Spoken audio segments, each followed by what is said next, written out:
और वर्तमान समय में चुनावी घमासान के बीच हमारे साथ मौजूद हैं समाजवादी छात्र सभा के प्रदेश अध्यक्ष जी। और आपसे बात करेंगे, क्या लगता है घोसी लोकसभा चुनाव में समाजवादी पार्टी चुनाव जीत जाएगी? देखिए, ये तो पूरी तरीके से तय हो चुका है। और यही नहीं, जब से ये चुनाव शुरू हुआ है लोग अनुमान लगाते थे कि 4 या 5 सीटें जो अपने मन से कहते थे। आज पश्चिम से जो लहर चली है, पूरे देश के अंदर ऐसा बदलाव की बयार चल पड़ी है। क्योंकि आज देख रहे हैं कि चुनाव नेता नहीं लड़ रहे हैं, चुनाव जनता लड़ी, और जनता अपने मुद्दे और अपने अधिकार के लिए चुनाव लड़ी। अब निश्चित तौर पर मुझे जो दिखाई दे रहा है कि जो पश्चिम से हवा चली है वो सीधे सीधे, और पूर्वांचल तो हमेशा समाजवादियों का गढ़ रहा है, और यहाँ से समाजवादी पार्टी बड़े मार्जिन से, भारी मार्जिन से जीतकर सदन जाने का काम आदरणीय राजीव राजी का। अभी चुनावी जनसभा को संबोधित किया है माननीय शिवपाल जी ने, और उन्होंने आरोप लगाया है कि जो एनडीए गठबंधन का प्रत्याशी है वो लोगों को डराने का काम कर रहे हैं, प्रधानों को हड़काने का काम कर रहे हैं। क्या लगता है कि वो चुनाव डरा के हड़का के आपको चुनाव जिता रहे हैं या अपने चुनाव जीत रहे हैं? अभी आप पत्रकार साथी यहाँ मौजूद थे, अभी कुछ दिन पहले उपचुनाव हुआ था। उस समय प्रदेश और देश के 40 मंत्री उतरे थे, और न जाने कितनी धमकियां दी गई, लाइटें काटी गई। घोसी उपचुनाव के दौरान लाइटें काटी गई, धमकाया गया, नल तोड़ दिए गए, और जितना दुरुपयोग हो सकता था उतना भारतीय जनता पार्टी की सरकार ने दुरुपयोग किया।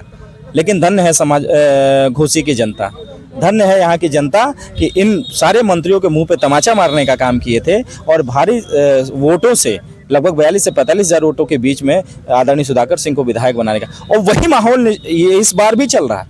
इस बार भी ये मंत्री तो बने हैं, पंचायती विभाग के मंत्री हैं, और धमकी आपने सुना होगा कि माइक के माध्यम से भी कह रहे थे कि प्रधान तो हमारे ही अंडर आते, जिला पंचायत हमारे ही अंडर आते। वो धमकी दे रहे हैं, लेकिन मुझे लगता है कि उनके धमकी का असर उल्टा पड़ रहा है। जितना वो धमकाते जाएंगे उतनी ही घोसी की जनता उनके खिलाफ वोट करती जाएगी, और निश्चित तौर पर जो मार्जिन होगा ना, अब मंत्री जी को भी मुंह दिखाने लायक कहीं बचेंगे नहीं। वो तो आप भी कह रहे हैं कि डरा रहे हैं, धमका रहे हैं। जिला पंचायत अगर उनके तरफ चले गए, प्रधान अगर उनके तरफ चले गए, तो आपका चुनाव कहाँ जाएगा? कहाँ, हमारे साथ जनता है। कोई प्रधान, कोई बीडीसी, कोई नहीं जा रहा है। अरे जब उस समय नहीं गया जिस समय भारी भरकम मंत्री यहाँ मौजूद थे, तो ये तो दूसरे जगह से आयातित हुए हैं, दूसरे पार्टी से आए, दूसरे दल से आए, इनका कोई वजूद थोड़ी ना है। ये कब कहाँ चले जाएंगे, कब किसके साथ चले जाएंगे, वो प्रधान, बीडीसी और जनता नहीं देख रही है क्या? और यहाँ तक कि भारतीय जनता पार्टी के लोगों को भी ये नहीं पता है कि मंत्री जी कब तक यहाँ टिके हैं, कब ये चेंज करके दूसरी जगह चल जाएंगे। ये भारतीय जनता पार्टी के कार्यकर्ताओं से जाके पूछिए, वो भी कह रहे हैं कि इनका कोई भरोसा नहीं है। भारतीय जनता पार्टी के लोग भी इस बार समाजवादी पार्टी को वोट करने जा रहे हैं। उठाइएगा, देखिएगा, जिस दिन चुनाव का रिजल्ट आएगा उस दिन उनके भी बूथों पर हमारे प्रत्याशी को जीत मिलती हुई दिखाई देगी आपको। भारतीय जनता पार्टी गठबंधन के प्रत्याशी अरविंद राजभर का कहना है कि भारतीय जनता पार्टी के कार्यकर्ता राष्ट्रवाद के नाम पर वोट दे रहे हैं, जबकि समाजवादी पार्टी के कार्यकर्ता गुंडागर्दी के नाम पर वोट मांग रहे हैं। ये अरविंद राजभर अभी राजनीति में बच्चे हैं, उन्हें बड़े होने में बड़ा टाइम लगेगा। उनसे कहिएगा कि पहले राजनीति सीखिए और संघर्ष के उस पर आइए। ये बड़बोलापन जो आपने सीखा है, अरे आपके मंत्री ने आपको मुर्गा बना दिया, जनता के बीच में उठक बैठक करा दिया, किस बात के लिए मांगे थे? कोई गलती तो किए होंगे? क्यों हुआ था आपके साथ ऐसा? आपके मंत्री आपको नतमस्तक करा दिए, भीख मंगवा दिए ऐसी स्थिति में, और आप धमकी देते हो समाजवादी पार्टी को। गुंडागर्दी तो आप करते हो, गुंडागर्दी आप कर रहे हो, जनता के साथ कर रहे हो, जनमानस के साथ कर रहे हो। अरे अरविंद राजभर से कहना कि उठाकर देखिए, सभी थानों में आंकड़े उठाकर देखिए कितने राजभरों के साथ फर्जी मुकदमे लगाए गए। उठाकर देखना कितना पिछड़ों के साथ थानों में फर्जी मुकदमे लगाए गए। अरे गुंडागर्दी तो आपने की है, और जिसके साथ आप हैं उसकी सरकार ने गुंडागर्दी की है पिछड़ों दलितों अल्पसंख्यकों के साथ, और उन गरीबों के साथ जिनको जो अधिकार मांगने जाते थे थाने में, उनके खिलाफ मुकदमा लिखते थे। आप प्रशासन और सत्ता का लाभ लेके और चुनाव जीतना चाहते हैं। निश्चित तौर पर घोसी की जनता ने जो उपचुनाव में आपको हश्र किया था, वही हश्र आपको इस लोकसभा के चुनाव में भी करने जा रही है। एनडीए प्रत्याशी का कहना है कि जब समाजवादी पार्टी की सरकार थी तो यहाँ पर जनता भय, भ्रष्टाचार से युक्त थी और डर के साए में जी रही थी। गठबंधन की सरकार बनेगी तो भय मुक्त समाज होगा और समाज का विकास होगा। तो आपको क्या लगता है? देखिए, ऐसा है कि ये भारतीय जनता पार्टी के लोगों के अंदर भय है, क्योंकि जब समाजवादी पार्टी की सरकार हुआ करती थी तो अखिलेश यादव जी लैपटॉप देते थे। जब समाजवादी पार्टी की सरकार हुआ करती थी तो अखिलेश यादव जी पेंशन दिया करते थे। जब समाजवादी पार्टी की सरकार थी तो अखिलेश यादव जी वृद्धा पेंशन दिया करते। जब समाजवादी पार्टी की सरकार थी तो अखिलेश यादव बच्चियों को पढ़ने के लिए कन्या विद्याधन दिया करते थे। ये उनको डर है कि इस बार वो जनता फिर उन्हीं मुद्दों पर उनके साथ जा रही है, इसलिए भय उनके अंदर व्याप्त हो चुका है। और अब मैं निश्चित तौर पर आपसे कह रहा हूँ, ये भारतीय जनता पार्टी के लोग आपस में यही सोचते हैं और बैठ के मंत्रणा करते हैं कि इस बार अरविंद राजभर 1 लाख से हारेंगे कि 3 लाख से हारेंगे। ये अंतर वो कैलकुलेट करते हैं, वो प्रचार थोड़ी नहीं कर रहे हैं। आप पूछिए उनसे। मैं अभी भी कह रहा हूँ कि भारतीय जनता पार्टी के लोग और नेता ये भी नहीं जान पा रहे हैं कि ये कितने दिन तक भारतीय जनता पार्टी में है, कितने दिन तक इनका गठबंधन है। और यही याद होगा कि अभी कुछ दिनों पहले ये जब 22 में हमारे साथ थे तो मुख्यमंत्री को कहा था कि मंदिर में घंटा बजाने के लिए भेजेंगे, और दूसरे जो प्रधानमंत्री थे उनको गुजरात भेजेंगे न जाने क्या क्या करने की। इनकी भाषा, इनकी अपशब्द भाषा, इन्होंने भारतीय जनता पार्टी के कार्यकर्ताओं को माँ बहन की गालियां दी। मैं तो शर्म से सोचता हूँ कि मैं उससे पहले समाजवादी पार्टी के नेता और कार्यकर्ताओं को भी गाली दी थी, उसके बावजूद भी समाजवादी पार्टी ने गठबंधन किया था। अरे कोई गाली, ये समाजवादियों को गाली नहीं दे सकते हैं। इन्होंने तो कहा था कि समाजवादी पार्टी है, मारती है और रोने भी नहीं देती है। ये वही ओम प्रकाश राजभर हैं, कहाँ भ्रम में जी रहे हैं। और इस बार अभी आपको पता होगा कि उपचुनाव में आंकड़ा बिड़ा रहे थे कि 40 इसमें से निकालो, उसमें डाल दो, उसमें से निकालो, इसमें निकाल दो। और हुआ क्या कि तब भी कह रहे थे कि भारतीय जनता पार्टी उपचुनाव में जनता ने ऐसा हराया कि 40,000 से हार देखने को मिला। और ये मंत्री जी का बड़बोलापन है। आज भी उनसे पूछिएगा, कभी बंद कमरे में ऑफलाइन पूछिएगा, बताएंगे कि आज भी चुनाव वो हार रहे हैं और इंडिया गठबंधन की सरकार बनने जा रही है। और मैं आपको दावे के साथ कहता हूँ कि जो ये बड़बोलापन दिखा रहे हैं ना, मैं नहीं, ये जनता। अभी उन्होंने बीच में माइक के माध्यम से कहा था ना, अभी पत्रकार को समाजवादी पत्रकार बना देते हैं। जो पत्रकार अगर विरोध में इनके लिख देता है तो समाजवादी पत्रकार। सवाल तो हमने भी पूछा था, हमको भी समाजवादी पत्रकार। वही बात है, आप छोड़ मैं कह रहा हूँ, अरे क्यों छोड़ दें? जो पत्रकार इनसे सवाल पूछता है वो समाजवादी है, जो इनके पक्ष में लिखता है वो उनका है। अरे ये कहाँ का न्याय है? समाजवादी पत्रकार समाजवादी नेताओं से पूछते हैं तो वो कहते हैं आप भारतीय जनता पार्टी के पत्रकार है, तो पत्रकारों को तो आरोप प्रत्यारोप झेलना ही पड़ रहा है। लोकतंत्र में सबसे बड़ा स्थान अगर किसी को दिया गया है तो चौथे नंबर पे आप हो, जिसके माध्यम से हम प्रचार करते हैं, जिसके माध्यम से हम अपनी बात रखते हैं। और राष्ट्रीय अध्यक्ष जी ने हमेशा सम्मान किया है, सम्मान दिया है। समाजवादी पार्टी ने हमेशा सम्मान दिया है। आप उठाकर देखिएगा, भारतीय जनता पार्टी की सरकार आने से पहले आप लोग को फ्री में इलाज हुआ करता था पीजीआई जैसे बड़े संस्थानों में। लेकिन जब से भारतीय जनता पार्टी की सरकार आई, आप दुर्घटना हो जाएंगे, आपको एम्बुलेंस तक नहीं मिलेगी। आप पत्रकार चिल्लाते चिल्लाते थक जाएंगे, आपको पहले साबित करना पड़ेगा कि आप पत्रकार हैं। लेकिन जब अखिलेश यादव जी की सरकार थी तो पत्रकारों को फ्री में इलाज मिलता था बड़े बड़े संस्थानों में, चाहे पीजीआई हो, चाहे एम्स हो, ऐसे संस्थानों में पूरा खर्च उठाने का काम उत्तर प्रदेश सरकार करती थी। तो ये तो बताएंगे ही, क्योंकि अब इनकी जमीन खिसक चुकी है, भारतीय जनता पार्टी की जमीन खिसक चुकी है। और जब इनसे मुद्दे पे आप बात करते हो तो ये मुद्दे से हट के उन मुद्दों की बात करते हैं जो जनता के लिए बिल्कुल सही नहीं है। वो मुद्दा जनता के लिए नहीं है, ये अपनी बात करते हैं। आज बताओ, मुसलमानों का डर दिखाते हो।